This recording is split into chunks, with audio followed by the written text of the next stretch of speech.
कभी कभी एक कहानी सिर्फ कहानी नहीं होती, वो एक एहसास बन जाती है जो दिल में लंबे समय तक रह जाती है। अगर आप भी ऐसी ही सच्ची और असरदार कहानियों के दीवाने हैं तो द स्टोरी फ्लॉ चैनल को अभी सब्सक्राइब कर लें। आपका साथ हमें और भी बेहतरीन कहानियां बनाने की हिम्मत देता है। तो चलिए रोज़मर्रा की दुनिया से थोड़ा दूर चलते हैं और खो जाते हैं उन लफ्ज़ों में जहां हर मोड़ पर एक नया एहसास आपका इंतज़ार कर रहा है। आज की इस खास पेशकश में हम लेकर आए हैं महान कथाकार मुंशी प्रेमचंद की एक ऐसी रचना जो आपको सोचने पर मजबूर कर देगी और दिल को गहराई तक छू जाएगी। कहते हैं किसी गरीब की हाय नहीं लेनी चाहिए। गरीब की आह बहुत गहरी होती है, ये सीधे दिल से निकलकर ऊपर तक पहुंचती है। किसी का हक छीनकर कभी सुख नहीं मिलता।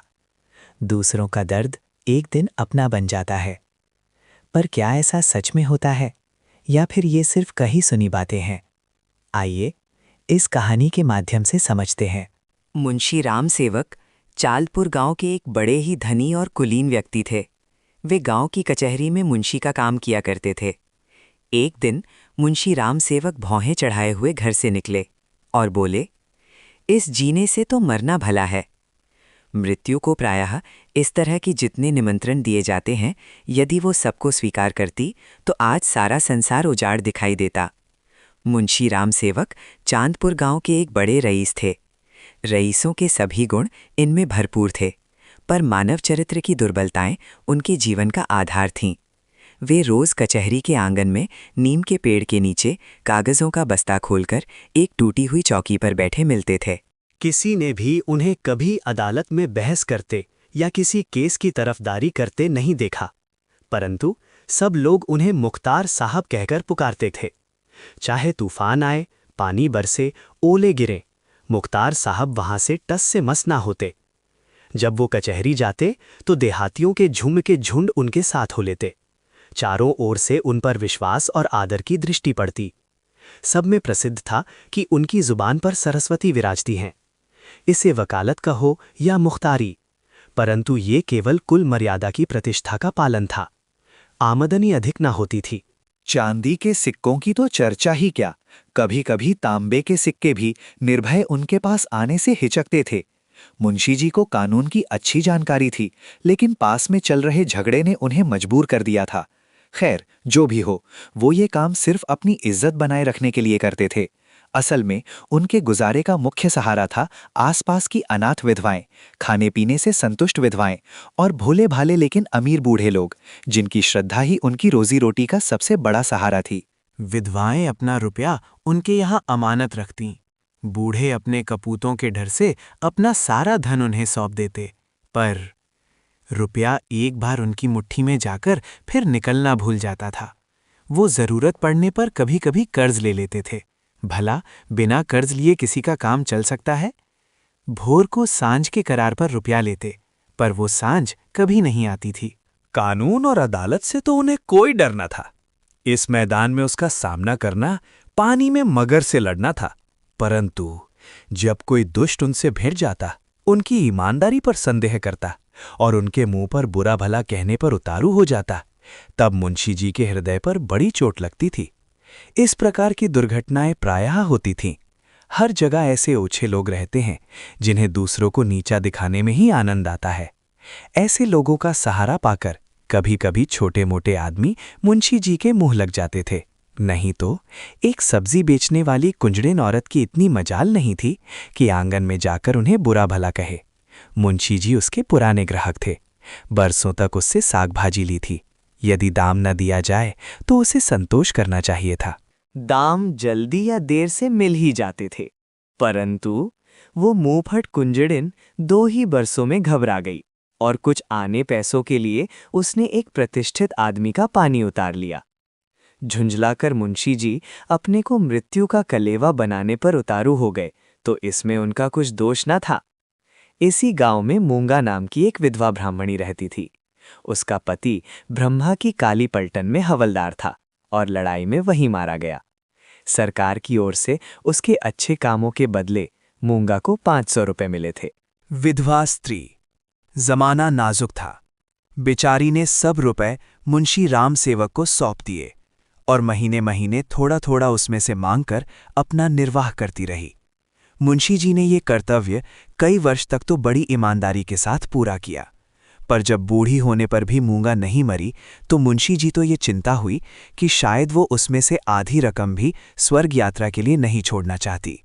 एक दिन उन्होंने कहा, मूंगा, तुम्हें मरना है या नहीं, साफ साफ कह दो तो मैं अपने मरने की फिक्र करूं। उस दिन मूंगा की आंखें खुली, उसकी नींद टूटी।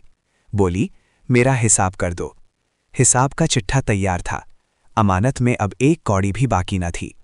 मूंगा ने बड़ी कड़ाई से मुंशी जी का हाथ पकड़कर कहा, अभी मेरे 250 रुपए तुमने दबा रखे हैं, मैं 1 कौड़ी भी न छोड़ूंगी।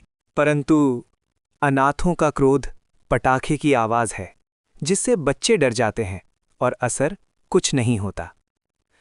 अदालत में उसका कोई जोर न था, ना लिखा पढ़ी थी, ना हिसाब किताब। हाँ, पंचायत से कुछ आसरा था। पंचायत बैठी, कई गांव के लोग इकट्ठे हुए। मुंशी जी नियत और मामले के साफ थे, उन्हें पंचों का क्या डर। सभा में खड़े होकर पंचों से कहा, भाइयों, आप लोग सत्यनारायण और कुलीन हैं, मैं आप सब साहबों का दास हूं। आप सब साहबों की उदारता और कृपा से, दया और प्रेम से मेरा रूम रूम कृतज्ञ है।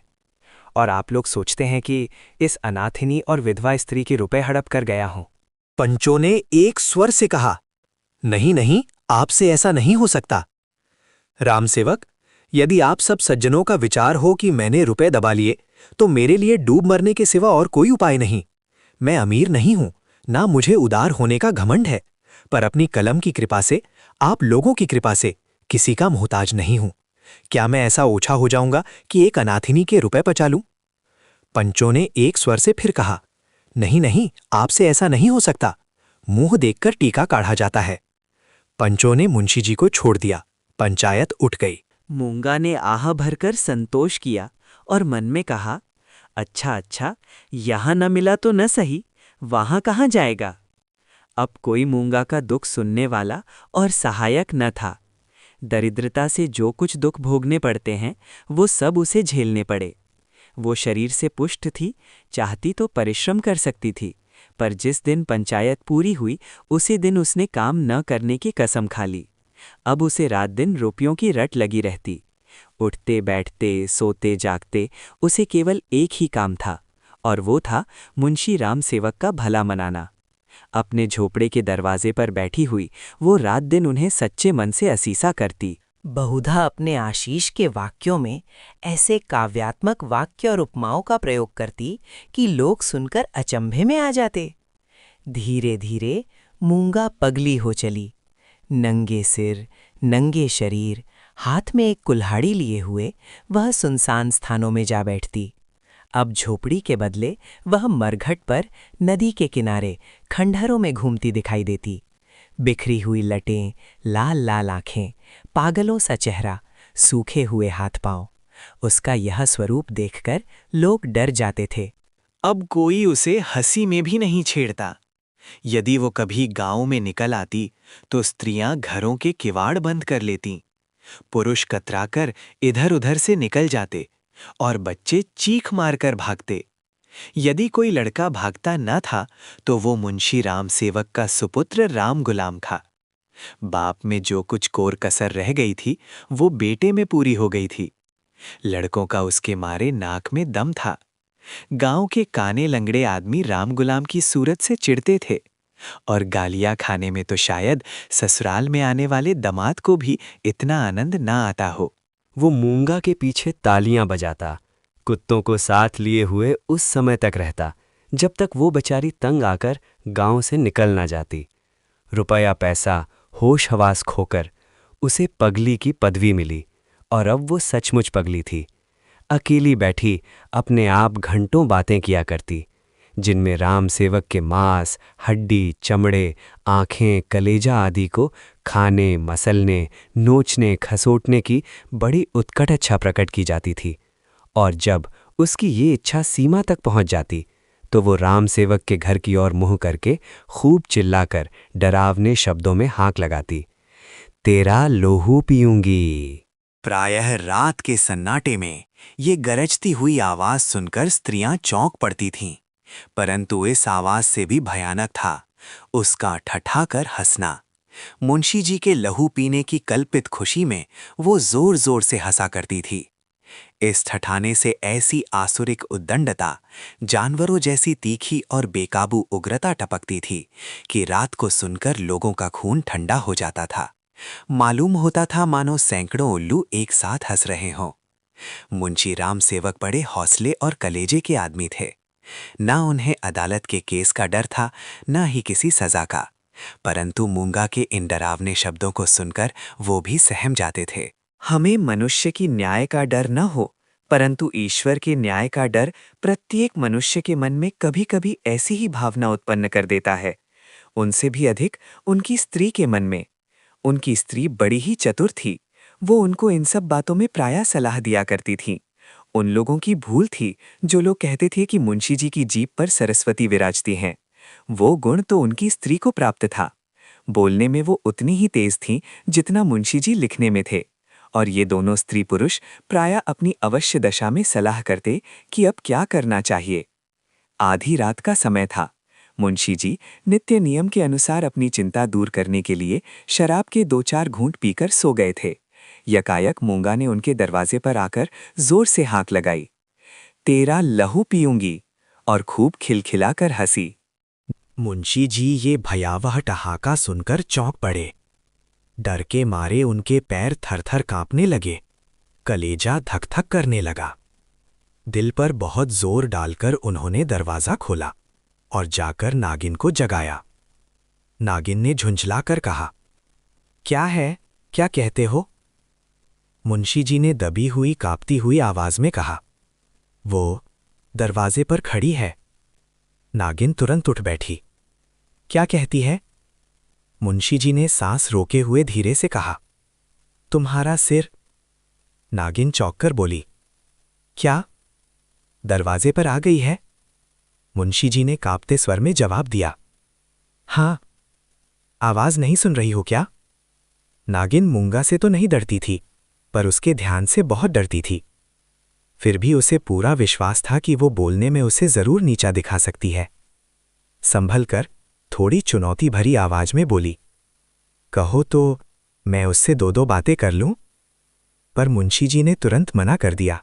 दोनों आदमी पैर दबाए ड्योढ़ी में गए और दरवाजे से झांक कर देखा। मूंगा की धुंधली मूरत धरती पर पड़ी थी और उसकी सांस तेजी से चलती हुई सुनाई देती थी। राम सेवक के लहू मांस की भूख में वो अपना लहू और मांस सुखा चुकी थी। एक बच्चा भी उसे गिरा सकता था, परंतु उससे सारा गांव थरथर कांपता था।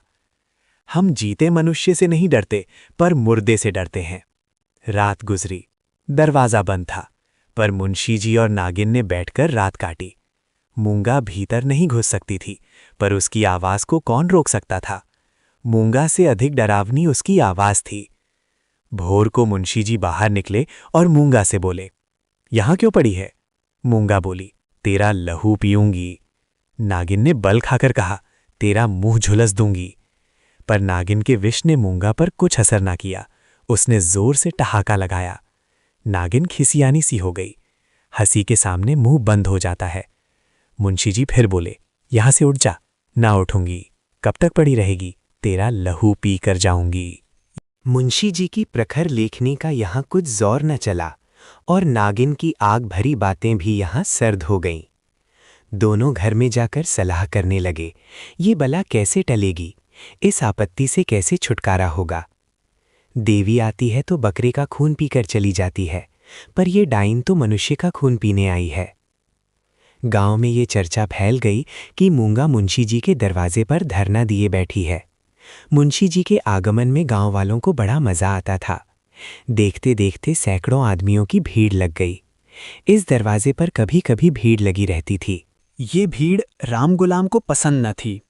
मूंगा पर उसे ऐसा क्रोध आ रहा था कि यदि उसका वश चलता तो वो इसे कुएं में ढकेल देता। इस तरह का विचार उठते ही राम गुलाम के मन में गुदगुदी समा गई और वो बड़ी कठिनता से अपनी हंसी रोक सका। आहा, वो कुएं में गिरती तो क्या मजे की बात होती। परंतु ये चुड़ैल यहाँ से टलती ही नहीं। क्या करूं?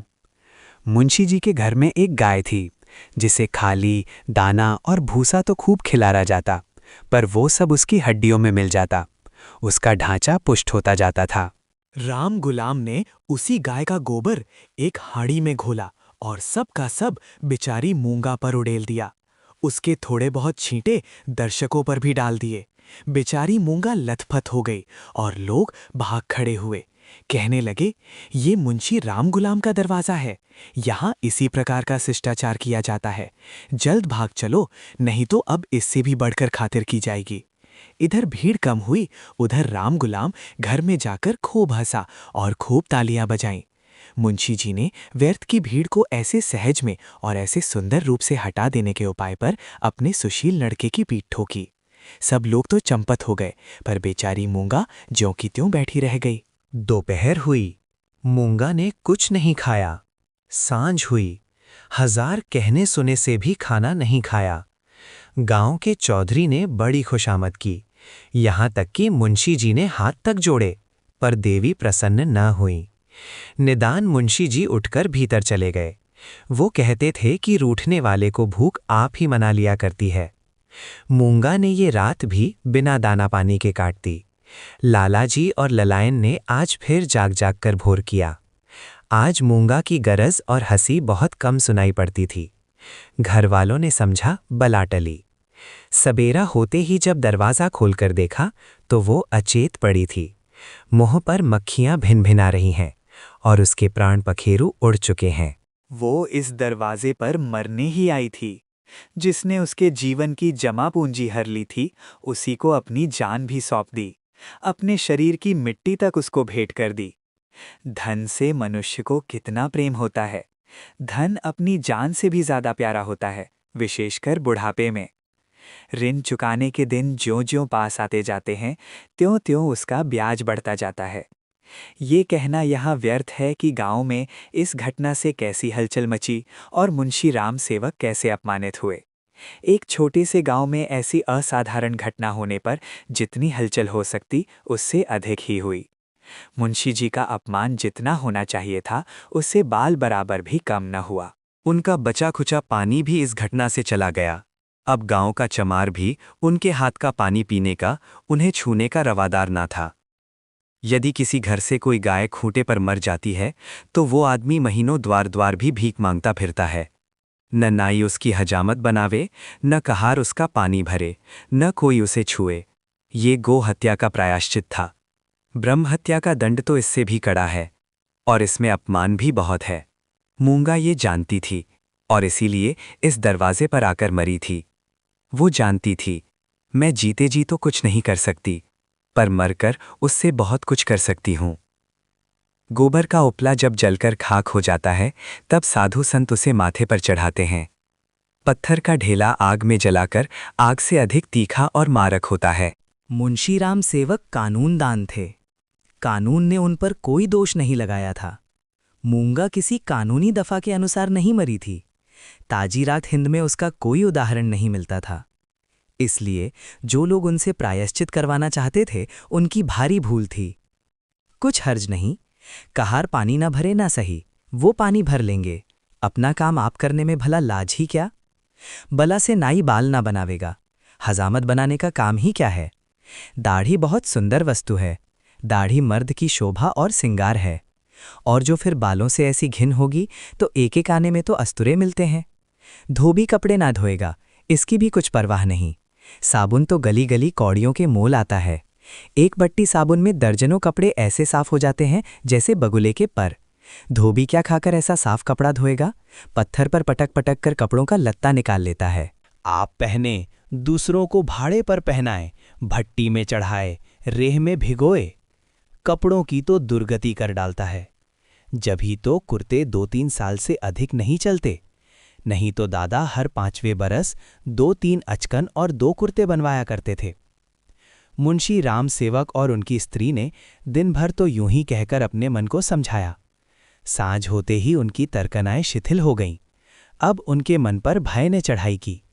जैसे तैसे रात बीतती थी, भय भी बढ़ता जाता था।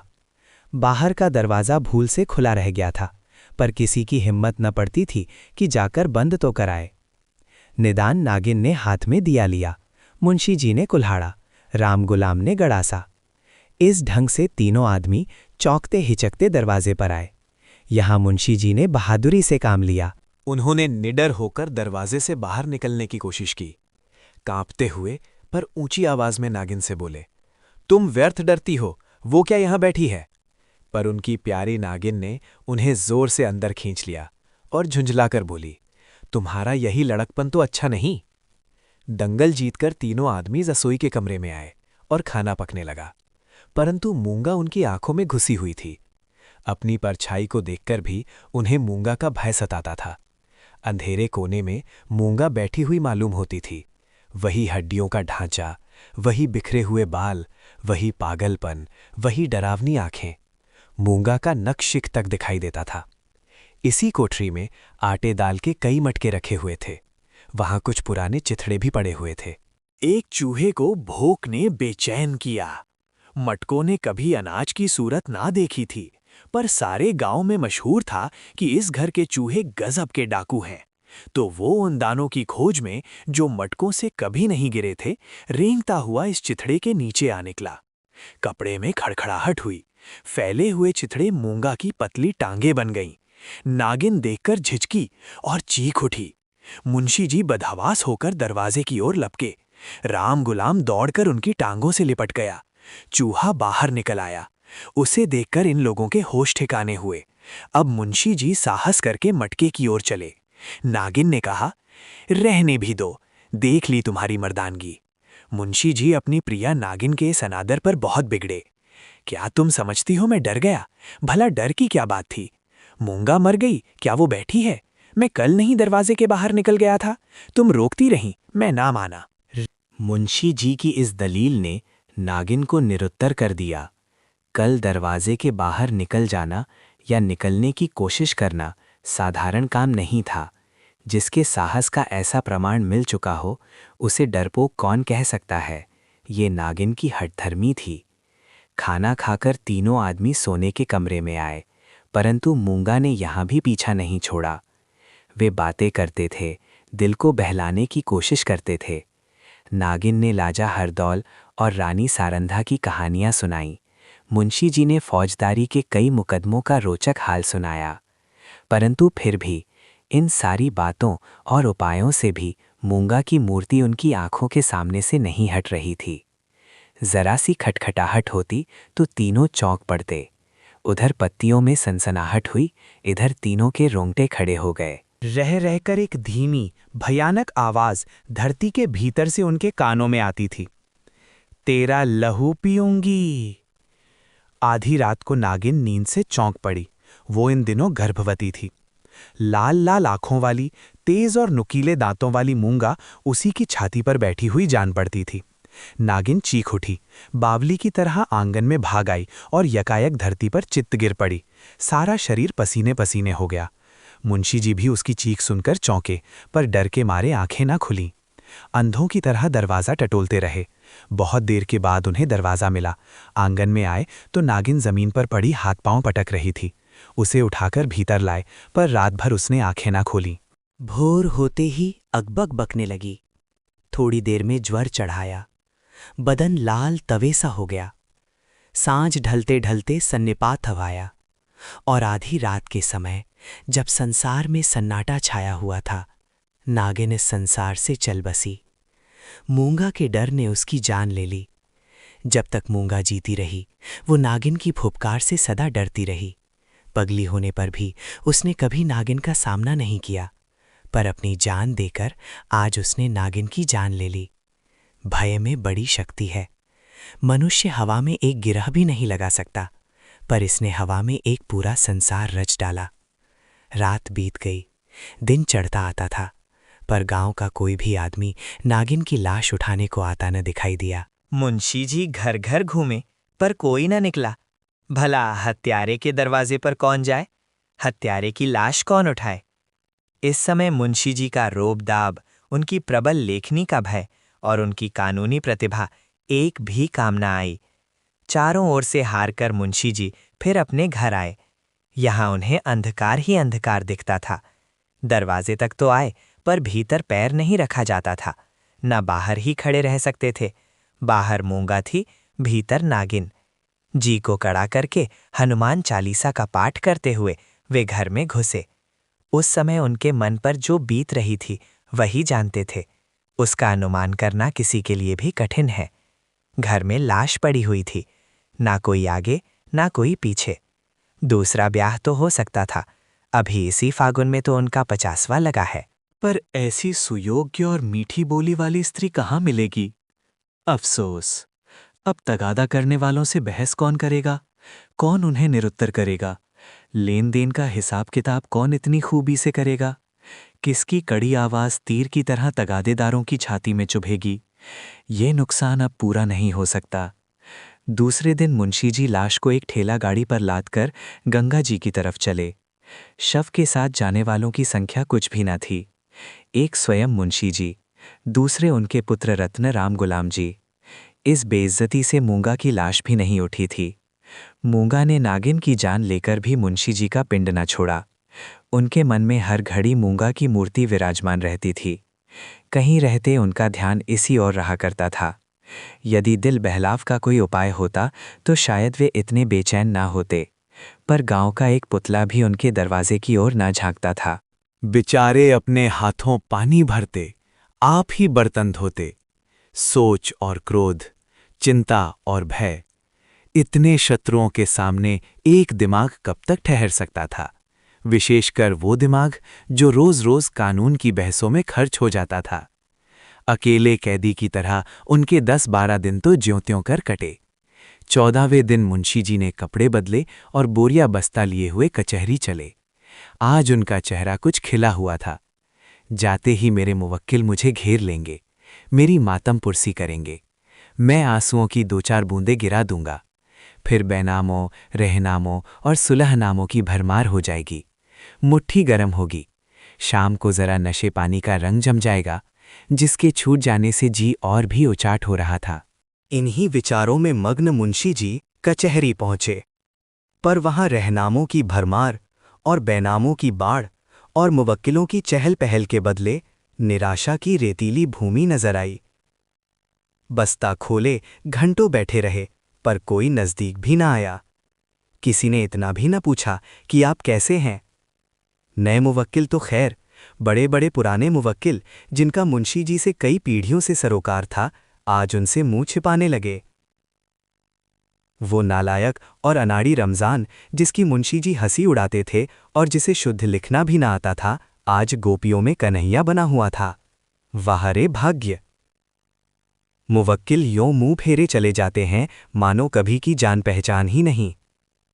दिन भर कचहरी की खाक छानने के बाद मुंशी जी अपने घर चले, निराशा और चिंता में डूबे हुए। ज्यों-ज्यों घर के निकट आते थे, मूंगा का चित्र सामने आता जाता था। यहाँ तक कि जब घर का द्वार खोला और 2 कुत्ते, जिन्हें राम गुलाम ने बंद कर रखा था, झटपट बाहर निकले, तो मुंशी जी के होश उड़ गए। एक चीख मारकर वे जमीन पर गिर पड़े। मनुष्य के मन और मस्तिष्क पर भय का जितना प्रभाव होता है, उतना और किसी शक्ति का नहीं।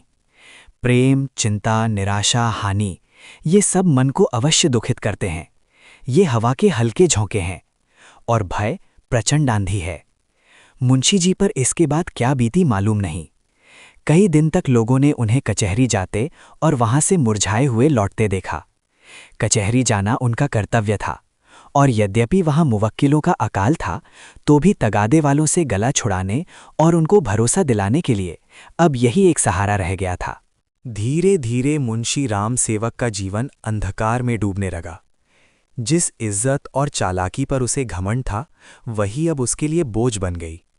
गांव के लोग उससे कतराने लगे और उसके अपने भी उससे दूर हो गए। वो डर, पछतावे और अकेलेपन में घिर गया। उसकी रातों की नींद उड़ गई और दिन का चैन भी खो गया। आखिरकार वो अपने ही किए हुए अन्याय के बोझ तले टूट गया। उसे समझ आ गया कि उसने गरीब और बेबस लोगों का दिल दुखाकर बहुत बड़ा पाप किया है। लेकिन अब बहुत देर हो चुकी थी। उसकी प्रतिष्ठा, शांति और सुख सब उससे छिन चुके थे।